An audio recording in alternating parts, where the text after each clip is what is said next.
नमस्कार। पेट की तैयारी के अंतर्गत हम लोग कुछ राज्यों के विषय में जानकारी कर रहे थे। तो अभी हम मध्य प्रदेश में के विषय में तो हर राज्य के विषय में हम आपको 2-3 मोस्ट इम्पॉर्टेंट क्वेश्चन बता रहे हैं। इसमें भी हम मध्य प्रदेश में देखेंगे कौन सा इम्पोर्टेंट क्वेश्चन है। इसमें है राजधानी भोपाल, और मध्य प्रदेश का जो क्षेत्र है वो कर्क रेखा मध्य प्रदेश से बीच के होकर गुजरती है, कर्क रेखा। तो इसलिए ये वृष्टि छाया क्षेत्र के अंतर्गत आता है। वृष्टि छाया क्षेत्र, मध्य प्रदेश का एरिया वृष्टि छाया क्षेत्र के अंतर्गत आता है। यही कारण है कि मध्य प्रदेश में अकाल की स्थितियाँ बहुत पैदा होती हैं। अकाल बहुत ज़्यादा पड़ता है मध्य प्रदेश में। और मध्य प्रदेश में अनेक पर्यटन स्थल भी हैं जिसमें पंचमढ़ी प्रसिद्ध है। पंचमढ़ी, ठीक है। तो आप ये सकते हैं कि कर्क रेखा मध्य प्रदेश के बीच से गुजरती है। कर्क रेखा के लिए हमने आपको बताया भी था किन राज्यों से गुजरती है। मित्र, पर, गमछा, झार, ये बताया था। गमछा, झार, ये बताया था, ठीक। मिजोरम, त्रिपुरा, पंजाब, राजस्थान, गुजरात, मध्य प्रदेश, इस तरह से ये आपके राज्य हैं जहाँ से कर्क रेखा बीच से होकर गुजरती है, ठीक है। तो मध्य प्रदेश के विषय में 2-3 जानकारी थी। थोड़ी थोड़ी जानकारी आपको बता रहे हैं। बाकी अगला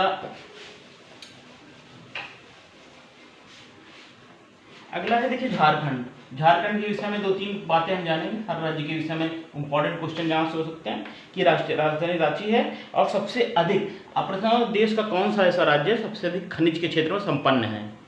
तो आज आपका ध्यान है, सर्वाधिक खनिज संपन्न, ठीक, ये होगा।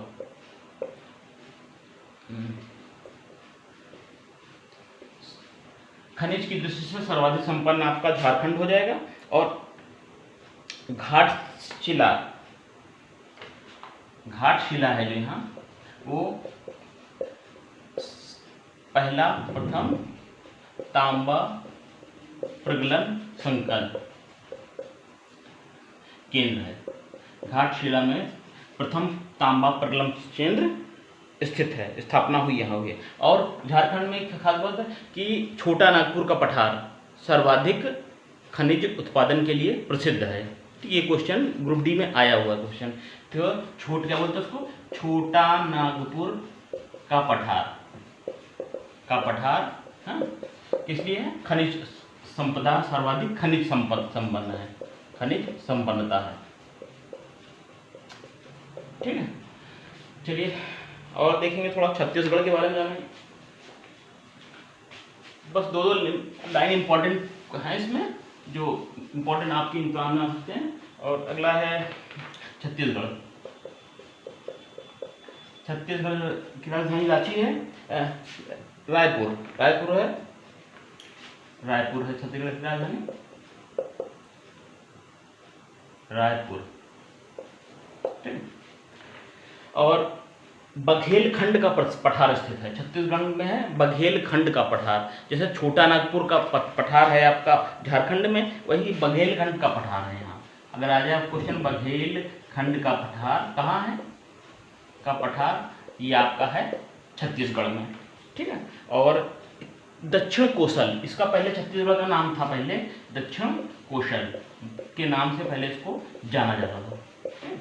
और मध्य प्रदेश की छत्तीसगढ़ की सीमा कितने राज्यों से मिलती है, तो इसके वो आपका होगा 7 राज्यों से, सर्वाधिक 7 राज्यों से सर्वाधिक से छत्तीसगढ़ की सीमा मिलती है, ठीक है। तो हम देखेंगे रायपुर राजधानी है, बघेलखंड का पठार है यहाँ, प्राचीन नाम इसको दक्षिण कोसल कहते थे, और 7 राज्यों से इसकी सीमा मिलती है। इसी तरह से कुछ हम और देखेंगे, लद्दाख के विषय में देखेंगे। लद्दाख के अभी स्टूडेंट्स हम लद्दाख हैं, अभी हम 2-3 पॉइंट बता रहे हैं राज्यों के बारे में, फिर विस्तृत भी जानकारी देंगे, ठीक है। जो 2 बड़े शहर हैं लद्दाख व कारगिल। लद्दाख में 2 बड़े शहर हैं, इसमें इसको 2 भागों में बांट सकते हैं आप, कह सकते हैं लद्दाख है यहाँ, और क्या है, कारगिल है। सामरिक दृष्टि से महत्वपूर्ण है। और सबसे बड़ा केंद्र शासित प्रदेश कौन सा है, अगर प्रश्न आ जाए तो आपका उत्तर होगा सबसे बड़ा केंद्र शासित प्रदेश, ठीक है, ये हो जाएगा आपका लद्दाख। और कौन, ये बिना विधानसभा का क्षेत्र है, मतलब सबसे केंद्र शासित प्रदेश तो है लेकिन यहाँ विधानसभा नहीं है, विधानसभा नहीं है, ठीक है। केंद्र शासित तो है सबसे बड़ा लेकिन विधानसभा यहाँ पर नहीं है। और कराकोरम दर्रा कहाँ है? कराकोरम इंपॉर्टेंट क्वेश्चन है, हो सकता है पूछ लें आपके, भारत में कहाँ चीज स्थित है, झील कहाँ है, रिजर्व पार्क कहाँ, दर्रा कहाँ, नदी कहाँ से उद्गम, ये क्वेश्चन आ सकता है। कराकोरम दर्रा कहाँ है? आपका है लद्दाख में, ठीक, कराकोरम लद्दाख आपका है लद्दाख में। और चलिए हम शॉर्ट में बिल्कुल देखेंगे और कुछ दो चार राज्यों के विषय में। अगला है स्टूडेंट्स अंडमान निकोबार, अंडमान व निकोबार। ब्रिटिश काल से ही अंडमान निकोबार भारत के बंदियों को, क्रांतिकारियों को जेल में रखने के लिए ये स्थान रहा है। और ये नहीं 1857 में रहा है कि क्रांति में रहा है, और इसके अलावा 1947 से पहले तक अंग्रेजों के लिए स्थानीय जेल रही है, ठीक है। अंग्रेजों ने भारतीयों के लिए जेल ऐसी बनाई थी। हाँ, तो इसमें हाँ, इनमें इनको अंडमान निकोबार को इसको हम काला पानी के नाम से ज़्यादा जानते हैं, काला पानी की सजा देते, तो वही चीज़ है। और इसमें इम्पोर्टेंट है ग्रेट निकोबार को यूनेस्को द्वारा 2013 में अंतर्राष्ट्रीय तो इसमें ग्रेट जो निकोबार है, निकोबार को 2013 में अंतर्राष्ट्रीय जैव मंडल रिजर्व यूनेस्को द्वारा, इम्पोर्टेंट है ये, यूनेस्को द्वारा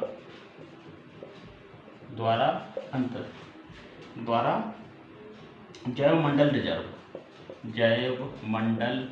रिजर्व के रूप में विकसित किया गया है, के रूप में मान्यता दी गई है, ठीक है, विकसित किया गया, मान्यता दी गई है। इंपॉर्टेंट, ग्रेट निकोबार 2013 में यूनेस्को द्वारा जैव मंडल के रूप में मान्यता दी गई है, काला पानी है। और क्या भाई यहाँ पर है एक जैव संरक्षित है, यहाँ क्या क्या है अंडमान, एक जैव संरक्षित है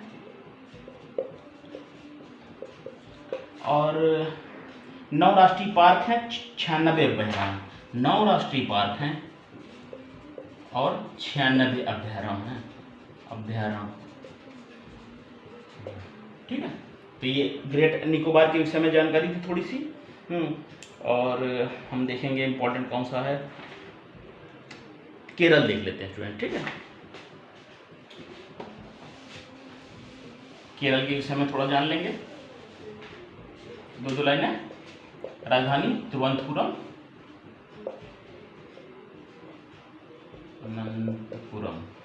तिरुवनंतपुरम है, ठीक है, तिरुवनंतपुरम, ठीक है, तिरुवनंतपुरम, ठीक है। और सबसे पहले भारत में मानसून कहाँ से आता है? केरल के मालाबार से। ये प्रश्न पूछता, केरल के मालाबार तट से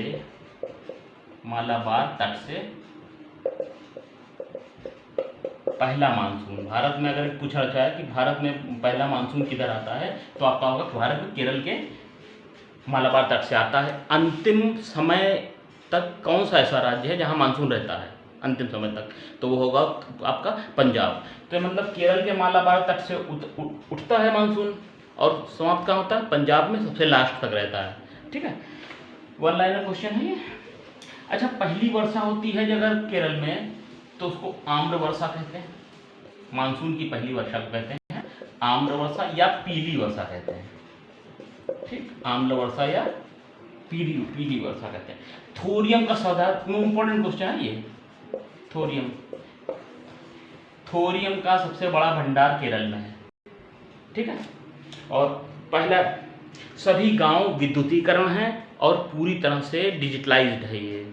शिक्षा एजुकेशन भारत में सबसे ज़्यादा कहाँ है?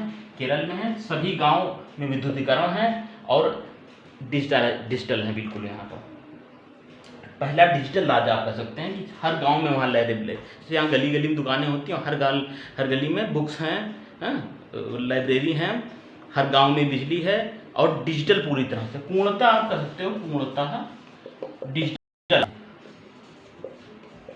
ठीक, ये राज्य थोड़ा केरल भी डेवलप है। चलिए, और